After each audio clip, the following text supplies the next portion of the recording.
یونس علیہ السلام د الله ډیر لوی جلیل القدر پیغمبرو.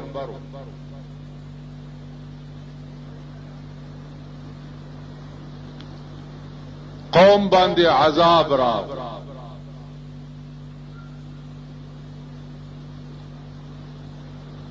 یونس علیہ السلام ته الله فرمایل چې ته بهر شه، دا قوم ز تبا کوم.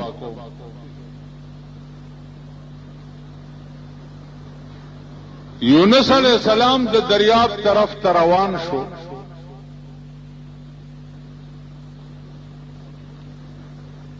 او په کشتۍ کې سور شو، دریاب نه پار کېدو.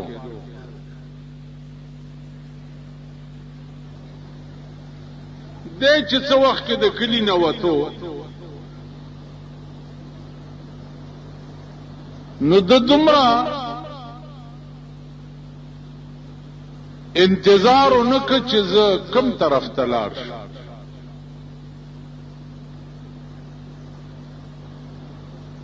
نو دا کوم طرف ته ټکه د دریاب رخ په خپل اراده اختیار کشته کې جسور شو، دریاب منځ ته کشته لاړه اون خطا چون خطا اس کشته والا کوشش کئی منڈے ترڑے نکی چاو ویلی چې داس چل دے چې دی کشته کې د مالک نه څوک باغی را سور شوه.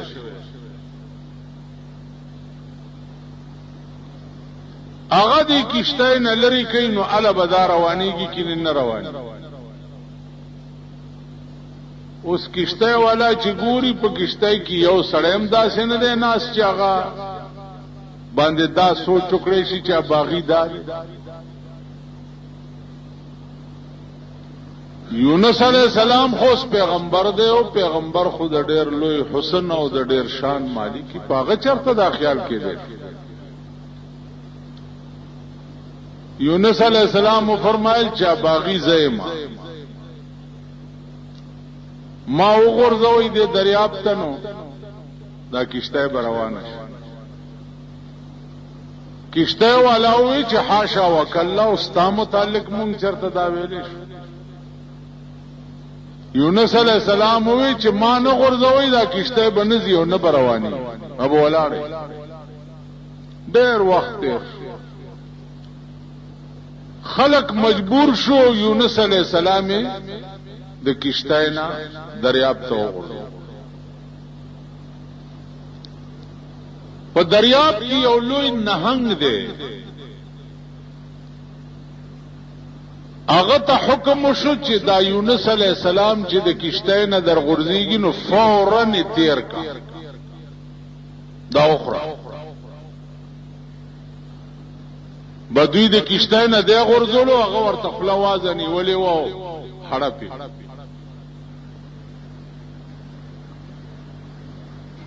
په قوم باندې یونس د کشته نه بار وغورځول دریاب ته. مئی ته ویل چې دا تیر کا.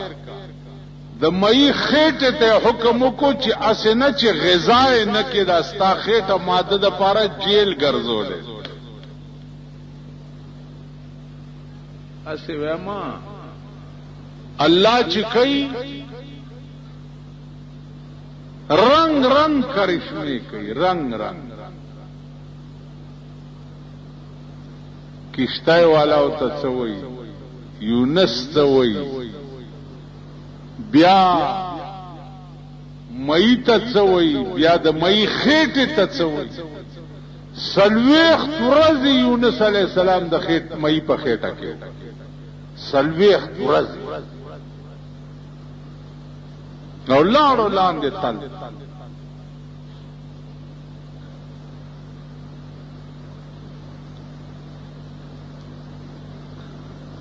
یونس علیہ السلام د مئی په خېټه کې تقاضا کوي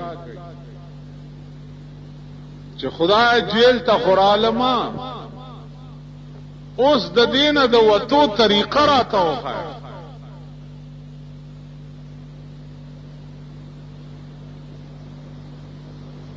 نو الله ورته د مئی په خېټه کې وظیفه وښوده.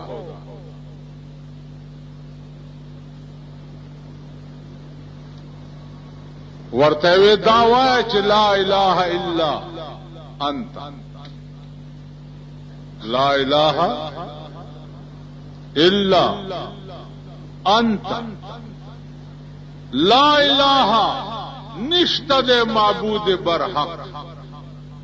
الا انت مگر تی، بل څوک نشته الا انت مگر تی. اوس ما څه کړي؟ انی کنت من الظالمین،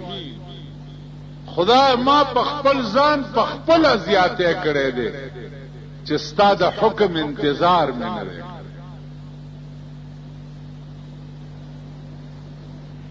لا اله الا انت،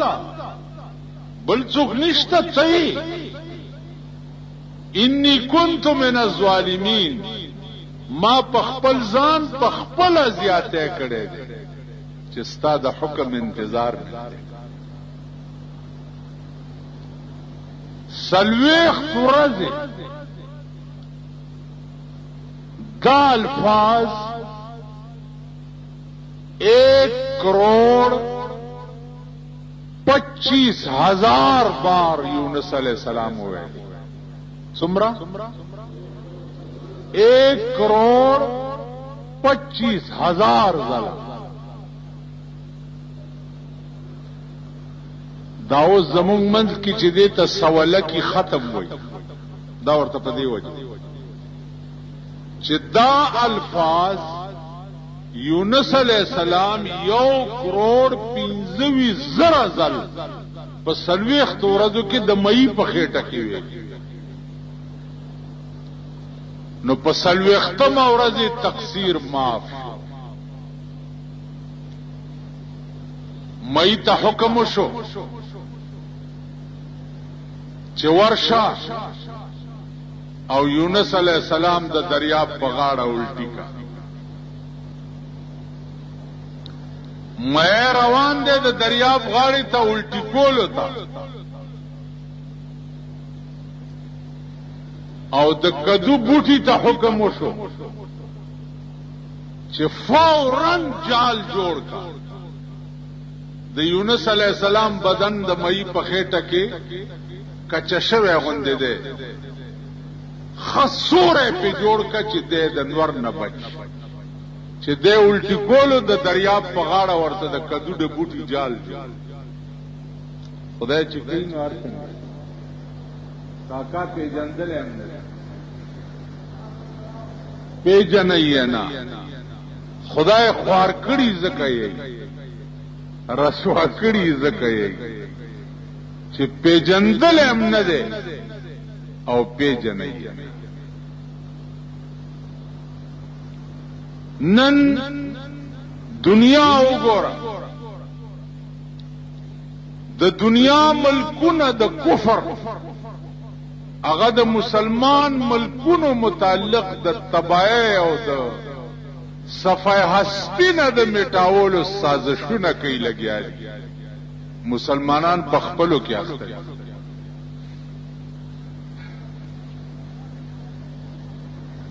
دلته د مسلمانانو حال وګوره، دوی په خپلو کې د شرمخانو غوندې په خپلو کې په یو بل اخته دي.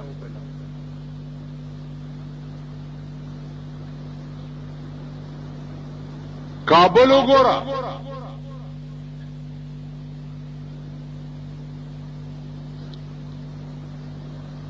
نن د کابل مشران د کابل په تخت نه جوړیږي لګیا دي، او بینن 7 چې د امریکای دا يهود دي، دا يهودي دي. د روس ټول صدران يهوديان، د گوربچوف د خزه متعلق دلته مشهور و چې دا مسلمانه ده د گوربچوف خزه پیور يهودانه ده پیور فی الحال صدر د روس چې ده د يهودي دي بنن سیون د امریکای الچی چې ده د يهودي دي چې اوس په کابل کې ناست د کابل مشرانو د پولاو په مجمع جنگ دی او امریکا او روس پکې لګیا دي کار کوي چې روس کابل دو ټوکړي ان قریب پتا سو ګورئ چې دا کابل با د دې مشرانو د لاسه ټوټه ټوټه شي لکه پاکستان چې د پاکستان د مشرانو د لاسه دوه ټوټه شو بنگال جدا شو ایسٹ او ویسٹ پاکستان ته جوړ شو دا سه کابل کې سازش روان دی لګیا په پاکستان کې مونږ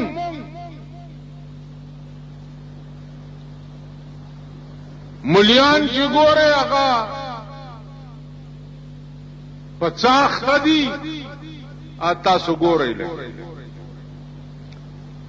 پمړو باندې په پردو دیرو پالواګانو جنگ پس قاتونم جنگ په جمعاتونو کې په سرمنو جنگ په سرسایوم جنگ مونږ په دې قهر اخته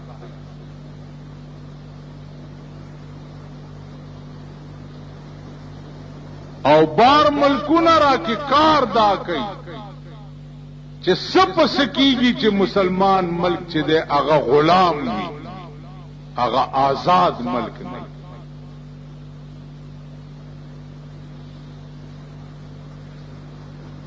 اوس دا مسلمانان په خبره والله کوي اوس د پاکستان مسلمان به څنګه پوي دا څنګه پوي اپویږي نه د کم ټریننګ سکول ډریل انسټرکټر چې نه پويږي هغه سکول کې بس پایان څه تربیت بیا مونږ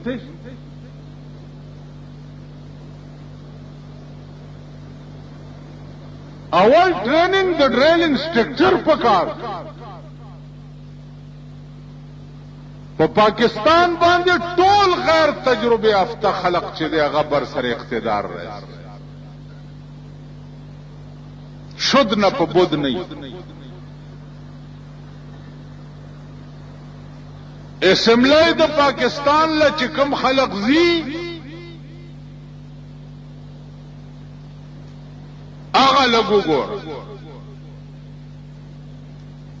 ابل اورز می یو سنیټر ولید سنیټر نو یو اته سره خو پټکه پسارو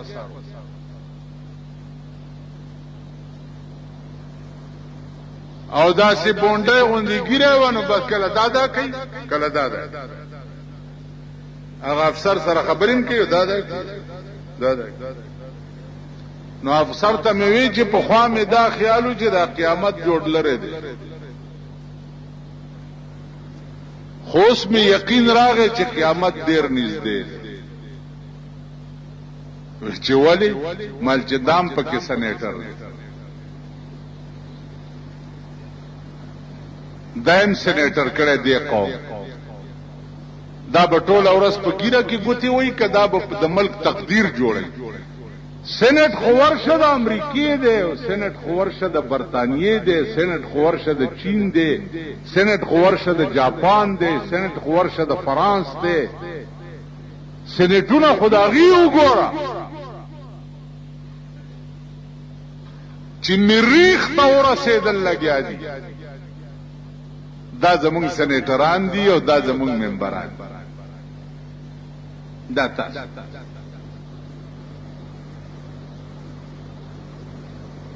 که وخت راغی بیا به د دې قوم بیا دا ګډې د درته وښیم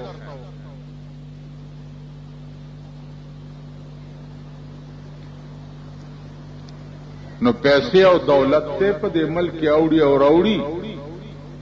او د ووټ یو دوه غوته پرچای دا غریب په 100 روپے هم خرڅيږي او په 500 هم خرڅيږي او په 60 هم خرڅيږي او په 200 هم خرڅيږي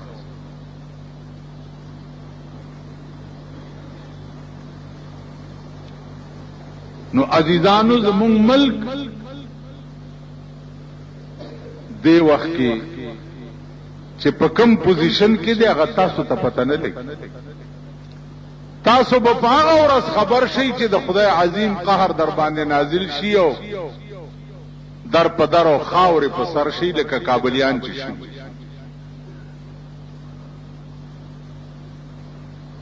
اوس د افغانستان مشرانو کې ولې دا سړیتوب ناراضي چې مونږ د پردی مور بچو ولې سور لسلکه چې د روس په فوجیانو باندې مړه کړه او مونږ د کابل په تخت اوس نه جوړي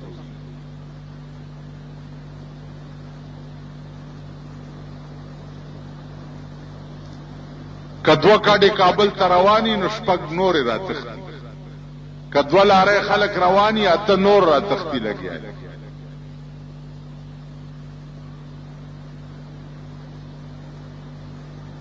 دغه څه به تاسو سره تماشې به وکړئ د ځان که یونس علیه السلام په یو معمولی خبره الله پاک 40 ورځې د مئی په خېټه کې کېدولې شي الله تاسو ټول عمر په غلطو کولو باندې په عربونو کلونه په جهنم کې مچول شي او دا پاکستان هم در باندې جهنم جوړول شي او جوړ کړی دی در باندې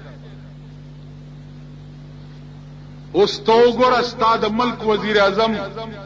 جان میجر ته دعوت ورکړی دی چې پاکستان ته تشریف راوړي ډېر خزوانه او ډېر خسته ځوانه پاکستان تراشه چې زمونږ د لغندې لګي وګوري اوس جان میجر د لندن وزیر اعظم چې دی هغه رزیل ته دا دعوت ورکول چې ته پاکستان تراشه تاسو له شرم نه درځي دا جان میجر هغه رزیل دی چې پرونه په خاندان رسول په عراق کې بمباریانې کولې او شیخ عبدالقادر جیلانی او د امام ابو حنیفه په قبر بمباریانې کولې او د عراق ماشومان او بچی ټول تباہ کړي دا جان میجر هغه رزیل دی او نواز شریف نن هغه ته دعوت ورکړي چې پاکستان ته راشي ځای خدایم بیخ بنیاد و باسا پاکستان باندې دلته مسلم لیگ کوئی نجڑی ہے پاکستان نجڑی ہے پاکستان نجڑی ہے بچو نجڑی اچھی نجڑی ہے پاکستان پلانے شړې د نجڑی دشمن اچ چا نجڑیا منله داغي حال مګورای چې چا نه منله داغي حال مګور اچ چا نه منله غوینم زبده اورمړو غویان خسیان جوړ ای مرڅو من اوس صاحب نور څه نشتا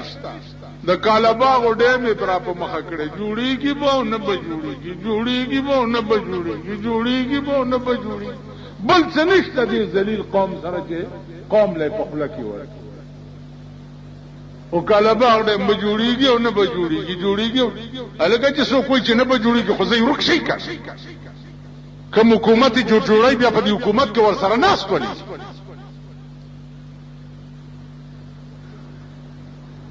په دې جماعت کې چې زما پالیسی نه چلی او دې قوم سره زما جوړ نه زه به یو ورځ په دې جماعت کې تیر کړم تاسو سره چې زما جوړ را نشي زه به تاسو ته مخ کې مونږ درکم مونږ نه خدای راځي چې ټول درته به او د ساو کوم چې بیړیم غر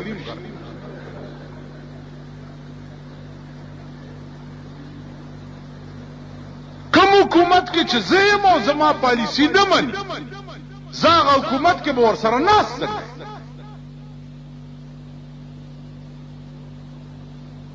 نو بس زمونږ په ملک نور څه نشته. خو جان میجر اتراشه په دې سرکاري دفترو کې وګوره د لیډی ډیانې تصویر پروت سرکاری دفتری دي پیژنې